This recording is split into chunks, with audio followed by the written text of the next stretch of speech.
Hello everyone, তো আজ আমরা তারাপীঠ থেকে বাড়ি যাব। তো আমরা এখন অলরেডি গোছানো আমাদের কমপ্লিট। এবার আমরা এখান থেকে বেরোবো। তো সব কিছু দেখে নিচ্ছিলাম সব কিছু নিয়েছি কি না। আর নতুন করে কোনো ড্রেস পাল্টাইনি, এটা পরেই ঘুরেছিলাম কালকার, এটা পরে আজকে বাড়ি যাব। তো আমরা একটু হেঁটেই এই জায়গাটি চলে আসলাম। আর এখানে অটো দাঁড়ানো ছিল, তো আমরা অটো করে উঠলাম। আর এখন আমরা এখান থেকে বেরিয়ে যাচ্ছি। তো এই জায়গাটির একেবারে একটুখানি ভিডিও করে নিয়েছিলাম, আবার কবে আসবো জানি না। তো এখান থেকে একটুখানি ভিডিও করে নিলাম। আর আমরা এখানে বসে গল্প টল্প করছিলাম। তো আমরা স্টেশনে পৌঁছে গেছি, যেহেতু অনেকক্ষণ লেট, তো এখানে বসেছিলাম। আরও ওই দিক থেকে পেয়ারা মাখা আনছিল, তো সেটাই আমাকে খাইয়ে দিচ্ছিল। তো এখানে বসে একটু ফোন টোন দেখছিলাম। আর দেখো তখন 12:30 মতো বাজে।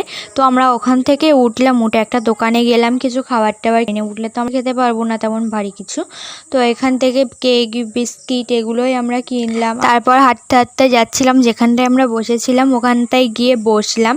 আর এই খাবারগুলোই তখন বসে বসে খাচ্ছি। তো খানিকক্ষণ এইভাবে বসার পরে আমাদের ট্রেন চলে আসলো। তো আমরা ট্রেনে উঠলাম রামপুরহাট থেকে। পুরো 6 ঘন্টার বেশি আমাদের এই ট্রেনে থাকতে হতো। তো এবার কি আর করবো, তো প্রথমের দিকে বসে টসেছিলাম, গল্প টল্প করছিলাম। আর এটা ওটা আসছিল সেটাই খাচ্ছিলাম। আর আমি না ট্রেনে পুরো 2 ঘন্টা মতো ঘুমিয়ে নিয়েছিলাম, ওই জন্য সময়টা একটু তাড়াতাড়ি পার হয়ে গেল। আর আমাদের শিয়ালদহ পৌঁছানোর আগেই দেখো একদমই পুরো সন্ধে হয়ে গেছিলো। এবার বাড়ি যেতে আমাদের প্রায় 11টা 11:30 মতো বাজবে, যেহেতু আমরা একটা ট্রেন মিস করেছিলাম। তো সেই জন্য অনেকটাই দেরি হয়ে গেছে আমাদের।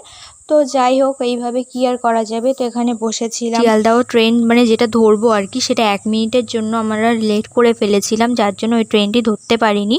তো আমরা অন্য আরও দুটো ট্রেন তার জন্য পাল্টাতে হলো, আর তার জন্য অনেকটাই দেরি হয়ে গেছিলো আমাদের। তো সেই ট্রেনগুলোতে আমি আর ভিডিও বানাইনি, যেহেতু অনেকটা রাত হয়ে গেছিলো আর সবার অনেক কষ্ট হচ্ছিল। তো আমরা একদমই যখন বসিরহাটে পৌঁছে গেলাম, তো তখন ওরা গ্যারেজ থেকে গাড়িটা বার করলো।